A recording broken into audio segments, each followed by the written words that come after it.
El pintor Armando Menocal, uno de los creadores más completos de la historia de la pintura cubana, compartía con el escritor José Martí una cualidad que no siempre fue entendida por sus coetáneos. Mi ponencia se llama Menocal, el pintor de antes y después de la guerra.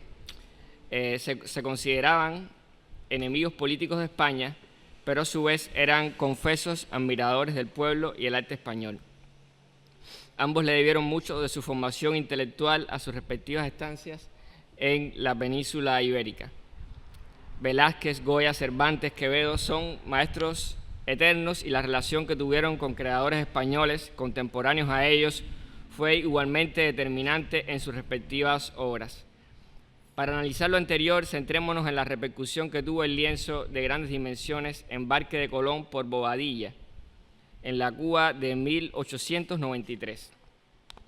Para ese año, el proyecto independentista de Martí ya no era una quimera, sino un hecho palpable. La obra de Menocal mostraba un asunto a todas luces conflictivo. En vez de reflejar la clásica imagen del descubrimiento de América, pórtico de la futura conquista, plasmaba la vergonzosa salida de Cristóbal Colón como prisionero de un apoderado de la corona española llamado Francisco de Bobadilla. La temática había sido abordada antes por los pintores italianos Lorenzo de Gianni y Luigi Gregori, aunque quizás el primero en representar esta escena fue el grabador belga Theodore de Braille en 1594. Sin embargo, que un artista nacido en Cuba se atreviera a abordar este asunto en grandes dimensiones era un acontecimiento que no podía permitir los censores hispanos. El embajador de España en Estados Unidos amenazó a Menocal con no incluirlo en la exposición de Chicago si no quitaba al menos los grilletes de las muñecas y tobillos de la ilustre figura. La noticia del diferendo naturalmente llegó a Cuba y entusiasmó a los compatriotas independentistas, pero Menocal no pudo sostener la presión de las autoridades españolas. Accedió finalmente al requisito de eliminar el detalle de las cadenas y así pudo ser incluido junto al resto de los artistas españoles en el Salón Español de Exposición de la Exposición norteamericana. El estado de opinión a su regreso a la isla caribeña no fue el más favorable, según refiere Manuel Sanguilí en el artículo dedicado al artista en su libro Hojas literarias.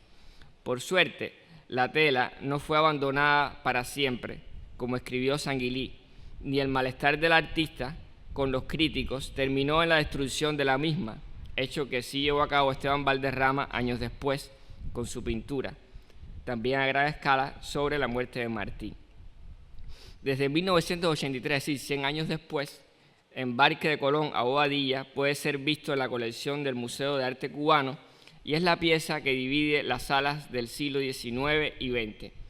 El visitante la admira por su realismo y monumentalidad, pero la mayoría, al pasar, no se percatan de los detalles de los grilletes y cadenas y, como el soldado del bote trata con amabilidad al almirante, pocos caen en la cuenta de que se están llevando preso al descubridor del Nuevo Mundo y que la escena alude al desagradecimiento de la corona española con quien les permitió convertirse en imperio y con los pueblos que pagaron con su sangre las ambiciones de los encomenderos, potentados, capitanes generales y virreyes. José Martí, principal organizador y protagonista del reinicio de la lucha por independencia desde su periódico Patria, y en tan solo un párrafo fue más perspicaz que los censores españoles o los cubanos que tildaron a Menocal de entreguista. Por eso, la interpretación martiana es una de las más sintéticas e interesantes realizadas al cuadro en 122 años de recepción. Aunque es necesario precisar que, además de Martí, escritores como Sanguilí, Barona o el excelente pintor Guillermo Collazo también apoyaron a Menocal en el debate generado a partir del tema elegido.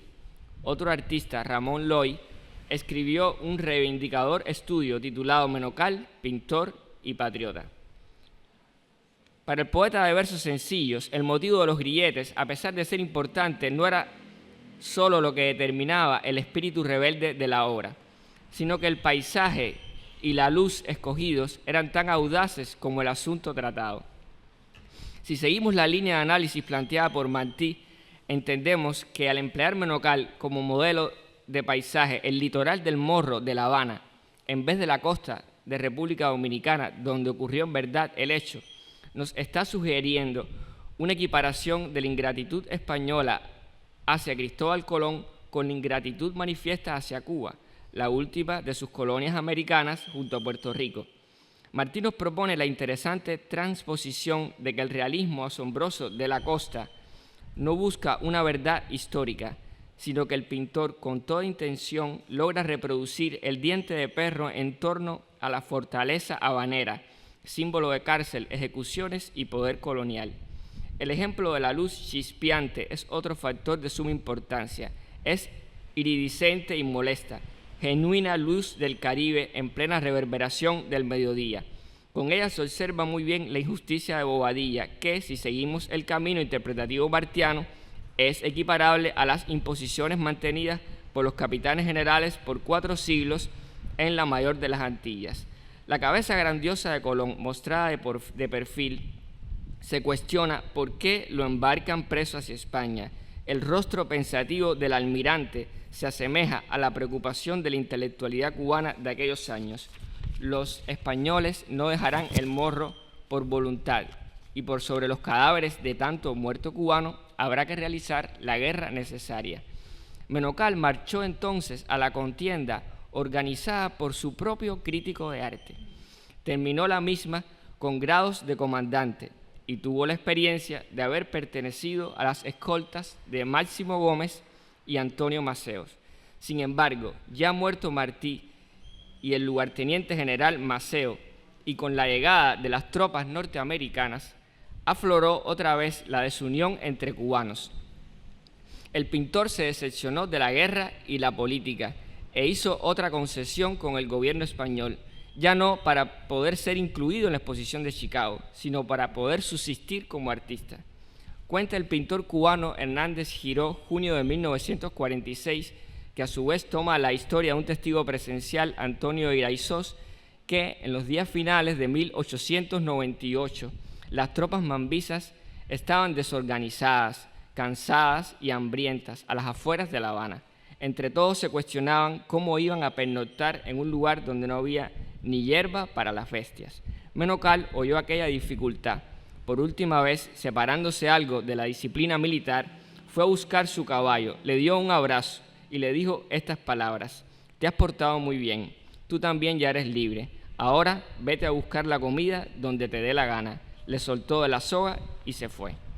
Llegó extenuado a la capital, recordó de sus años madrileños su amistad con el último gobernante español que tuvo la isla, el general Jiménez Castellanos, y no dudó en pedirle entrevista al antiguo amigo, conocedor de su obra y amante como él de la pintura española.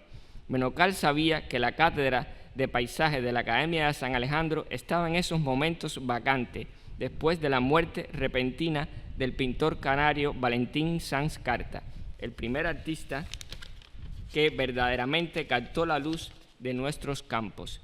Le solicitó entonces a su amigo el general Jiménez su deseo de sustituir a Sanz Carta. Este accedió y el nombramiento a su favor fue la última orden firmada en Cuba por un mando hispano, pues horas después se le cedía el puesto a las autoridades norteamericanas. Corría el 1 de enero de 1899. A partir de este momento, y teniendo ya a su disposición pinturas, telas y recursos, Menocal comenzó más seriamente a convertirse en el pintor de la trascendental pero no resuelta guerra necesaria. Gracias al puesto institucional que logró, ponga la segunda, antes. Ajá, ya ahí. Gracias al puesto institucional que logró y la estabilidad económica, formó a no pocos artistas y su línea creativa histórica fue reimpulsada con los propios hechos vividos en campaña. Baste solo mencionar el fresco del combate de Coliseo, que es este, el cual no está lo debidamente cuidado. Pasa la próxima. En la Quinta de Palatino, hoy conocida como Finca de los Monos. En él se observa a Máximo Gómez con su machete curvo en pleno accionar de estratega. La impactante muerte de Maceo, obra también no exenta de críticas, es decir, no por lo pictórico, como decía Bermúdez, sino más bien por problemas de que los que estaban acompañando a Maceo no eran realmente lo que estuvieron en ese momento. Es decir, fue un problema más bien de conflictos entre veteranos de la guerra. La impactante muerte de Maceo, obra también no exenta de críticas, ubicada en el Palacio de Segundo Cao.